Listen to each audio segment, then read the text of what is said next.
ඉතින් ඔයාලගේම කියලා බිස්නස් එකක් පටන් අරගෙන ඔයාලගෙන කස්ටමර්ස්ලාට ඔයාලගේ විදිහට ජෙනුවින් බිල් එකක් දෙන්න හිතන ඔයාලා වෙනුවෙන් තමයි මේ වෙබ් ඇප් එක හදන ප්‍රෝග්‍රෑම් එක අද අපි අරගෙන ඉන්නේ. ඉතින් ඔයාලට එක එක කට්ටිය පොස් සිස්ටම් ගැන බිලින් සිස්ටම් ගැන කියලා ලොකු ලොකු ගණන් ඉල්ලලා ඇතිනේ.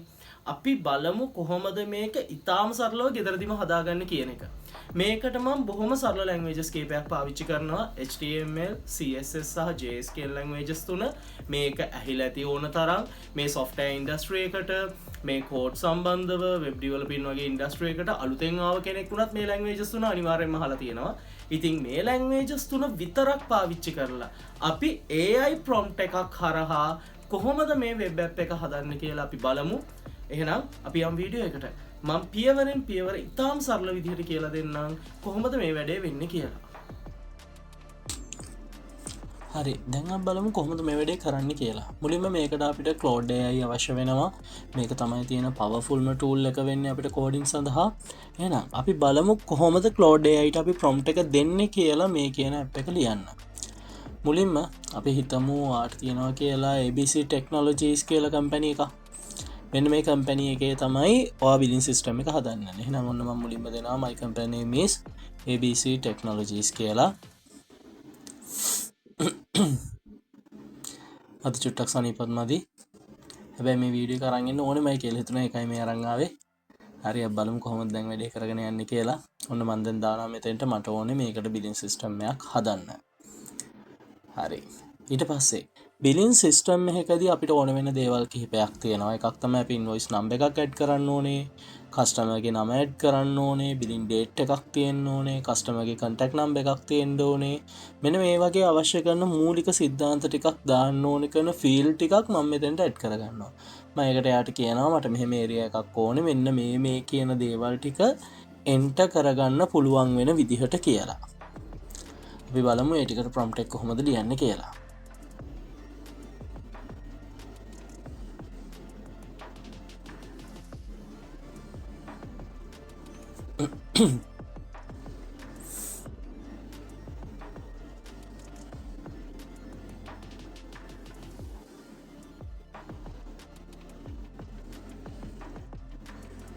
හරි, ඔන්න ඒ ටිකට අවශ්‍ය කරන ටික දැම්මා.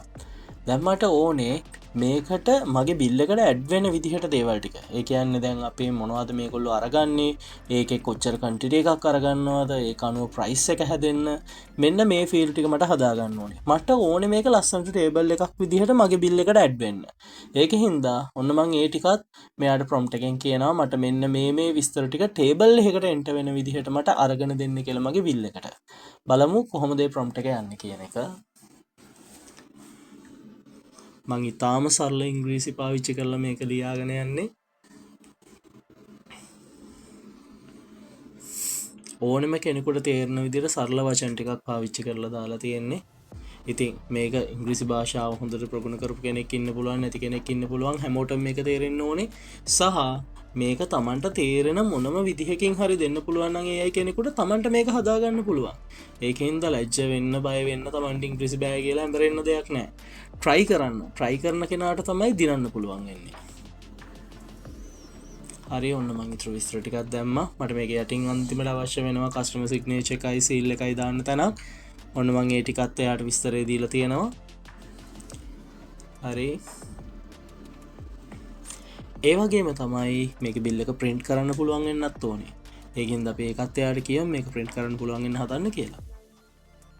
සමහරක් වෙලාවට මේ වගේ බිල් එකක් වදිද්දී මේකේ unwanted captions වගේ දේවල් සමහරලාට වදිනවා. ඒ කියන්නේ අර ඒගොල්ලෝ HTML page එක ඇතුලේ structure එකට දාලා තියෙන සමහර titles වගේ දේවල් වදිනවා. ඒකින්ද මම මෙයාට ස්පෙෂලි කියනවා මට මේක ඇතුලේ unwanted captions වත් title වත් ඒ වගේ කිසිම දෙයක් බිල් එකේ print out එකට එන්න ඕනේ නැහැ කියන එක මම එයාට වෙනම දැනුම් දීලා තියෙනවා. මොකද නැති වුණොත් ඒ වගේ පොඩි අඩුපාඩුකම් එන්න පුළුවන් වෙන අවස්ථාවල් තියෙනවා. මේක heavy coding system එකක්වත් අපි ලොකු දේවල් කරන්නේ නැහැ. මේ සරලවම කෙනෙක්ට ඉක්මනින් මේක හදාගන්න පුළුවන් වෙන විදිහ තමයි මේ කියලා දෙන්නේ. ඉතින් ඔන්න මම print out එකට එන්න ඕන විදිය ගැනත් කිව්වා. ඒ වගේම තමයි කට්ටිය දැන් software company එකේ මොකක් හරි එක වැඩ කරනවා නම් දැකලා තියෙන අර එක එක company වලින් ගහද්දි ඒගොල්ලෝ ගහනවානේ powered by කියලා දාලා කොතනින්ද මේක කරලා තියෙන්නේ කියලා. ඉතින් මම D3 solutions එකේ වැඩ කරන්නේ ඒකෙන් ඔන්න මම footer එකක් add කරනවා powered by D3 solutions කියන එක. ඔන්න දැන් prompt එකේ නම් දෙන්න ඕන දේවල් ටික ඉවරයි. ඔන්න bla bla bla කියලා දාලා තියෙනවා විස්තර ගොඩක්. හරි. ඔන්න මම දැන් මෙයාට කියනවා මේකට පාවිච්චි කරන්න කියලා HTML, CSS සහ JS කියන languages ටික. ඒ වගේම තමයි මම මෙයාට මේක කියනවා මේ ටික ඔක්කොම single page එකකට එන විදිහට පාවිච්චි කරන්න කියලා. මොකද එතකොට මේක වෙන වෙනම කැඩලා නැති හින්දා අපිට හරි ලේසි මේක වැඩේට යොදා ගන්න. ඔන්න single page එකෙන් මේක ඕනේ කියලාත් මම මෙයාට කිව්වා. මට අමතකුණා අපේ කරන්සි LKR කියලා දාගන්න. නැත්තම් සමහරවල් ඩොලර්ස් වලින් තමයි මේකේ තියෙන ගේන් ටික වැටෙන්නේ. ඒකින් ඔන්නේ අමතක වෙනව ගැන හිතන්න එපා. ඒක අන්තිමට හරි යාට දීලා දාන්න. ඔන්න prompt එක දීලා ඉවරයි. දැන් ඔන්න Claude AI පටන් ගන්නවා මේක කෝඩ් කරන්න. ඔන්න හරි. ඔන්න එයා කෝඩින් එක ආරම්භ කළා. ඔන්න මුලින්ම CSS ටික කෝඩ් කරගන්නවා අපි කිව්ව දේවල් අනුව. අපි ඉල්ලලා තියෙන විදිහට හැම දෙයක්ම මැච් වෙන විදිහට CSS ටික මුලින්ම කෝඩ් කරගන්නවා. හරි පේනවනේ කෝඩ් කරන වේගෙ. right. ඔන්න HTML structure එකට ආවා. දැන් අපි ඉල්ලලා තියෙන ඉතුරු දේවල් ටික එයා සේරම කෝඩ් කරගෙන යනවා. හරි ඔන්න ස්ක්‍රිප්ට් ආවා කියන්නේ දැන් අපි ඉන්නේ JS වල. ඔන්න දැන් තමයි සෙල්ලම් කරන හොඳම කෝඩ් ටික මෙයා මේක ඇතුළට දාන්නේ. දැක්කනේ? මහලොකු වෙලාවක් ගියේ නෑ ටග් ගාලා අපිට ඕන කරන සිස්ටම් එක හදලා ඉවරයි. හරිම සරල සිස්ටම් එකක් එයා හදලා දෙනවා. අපිට බලන්න ඒත් එක්ක මෙයා විස්තරයකුත් දීලා තියෙනවා කොහොමද මේක පාවිච්චි කරන්න කියන එක සම්බන්ධව. එයා කරේ මොකද්ද කියන එක මේකේ තියෙන ෆීචර්ස් ටික ඉන්ක්ලූඩ් කරලා තියෙන. ඒ කියන්නේ විස්තරයක් දීලා තියෙනවා. අපි කියන හැම දෙයක් මෙයා මේකට ඇඩ් කරලා තියෙනවා. ඒ කියන දේවල් ගැන එයා ක්ලීන් විස්තරයක් අපිට දීලා තියෙනවා. ඒ වගේම තමයි මේක පාවිච්චි කරන්න ඕනි කොහොමද කියන එක ගැනත් එයා විස්තරයක් අපිට දීලා තියෙනවා. හරිම ක්ලියර් විදිහට වැඩ කරන කෙනෙක් Claude AI කියන එක. එහෙනම් අපි බලමු කොහොමද මේක ඩවුන්ලෝඩ් කරගන්නේ කියලා ඊළඟට. අපි මේ ටික ඔක්කොම කියවලා බලන්න ඕගොල්ලෝ. ඊට පස්සේ මේක මේ copy කියලා තැනක් තියෙන එතන ඊතලේ ගාවට යන download as HTML. එතකොට මේ HTML එකේ තියෙන ඕනෙම තැනකින් ඔයාලට මේ සිස්ටම් එක ඕපන් කරගන්න පුළුවන්. හරි. ඔය තියෙන අපේ බිලින් සිස්ටම් එක. නිකන් නම්බර් එකක් දාලා බලමු කොහොමද වැඩේ වෙන්නේ කියලා. මගේ වයිෆ් කෙනා නිකම්ම සජෙස්ට් වුණා. ඒක නිතර ටයිප් කරන්න හින්දා වෙන්නේ නැති. හරි කවන්නේ. ඒකම අපි දාමු. ඔන්න contact number එක නම් මම නිකන් ඉලක්කම් ටිකක් ගහගෙන යනවා.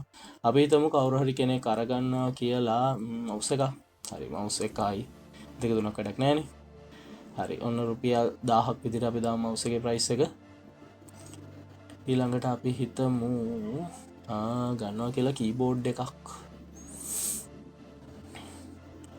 හරි ඔන්න මම keyboard කියලා type කරගත්තා.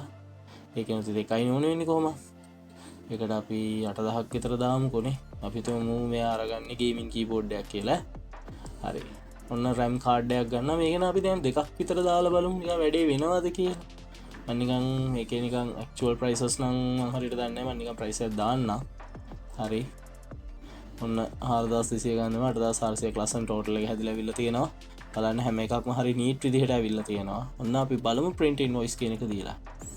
හරි. ඔන්න අපේ print preview එක පෙන්නනවා. ඒත් එක්කම එහා පැත්තේ තියෙනවා print එක තෝරන්න ස්ථානයකුත්.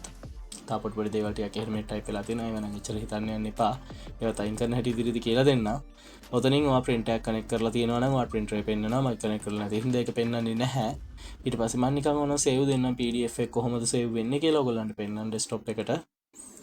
හරි. අපි බලමු කොහොමද අවිල්ල තියෙන්නේ කියලා. right ඔය තියෙන්නේ අපිට ඇත්තටම ඕක print වෙලා ආවනම් print එක පෙන්නන විදිහ. පැහැදිලි නේද හැමෝටම? බලන්න කොච්චර සරල දෙයක්ද කියලා. නිකන් වියදම් කරන්න එපා. මේ වගේ දේවල් try කරලා බලන්න. ඉතින් මම දැන් හිතනවා ඕගොල්ලෝ හැමෝටම පැහැදිලි අයිඩියා එකක් ඇති කියලා කොහොමද මේ වෙබ් ඇප් එක හදන්නේ කියන එක ගැන. ඉතින් මේක try කරලා බලන්න. මේක හරිම ලේසි විදිහක් තියෙන්නේ. මම ඊළඟ දවසේ වීඩියෝ එකේදී කියලා දෙන්නම් මේ වෙබ් ඇප් එකම කොහොමද ෆෝන් එකට වැඩ කරන Android ඇප් එකක් බවට පත් කරන්න කියලා. එහෙනම් අද අපි ගිහිල්ලා එන්න. මේ වගේ වීඩියෝස් තවත් බලන්න කැමති නම් අපිව subscribe කරන්න, like කරන්න, share කරන්න. ඔයාලා කමෙන්ට් එක අපිට ගොඩක් වටිනවා. ඒකින්ද අනිවාර්යයෙන්ම ඔයාලත් මේවා ටෙස්ට් කරලා පහලින් කමෙන්ට් එකක් දාන්න. අපි කොලොජික්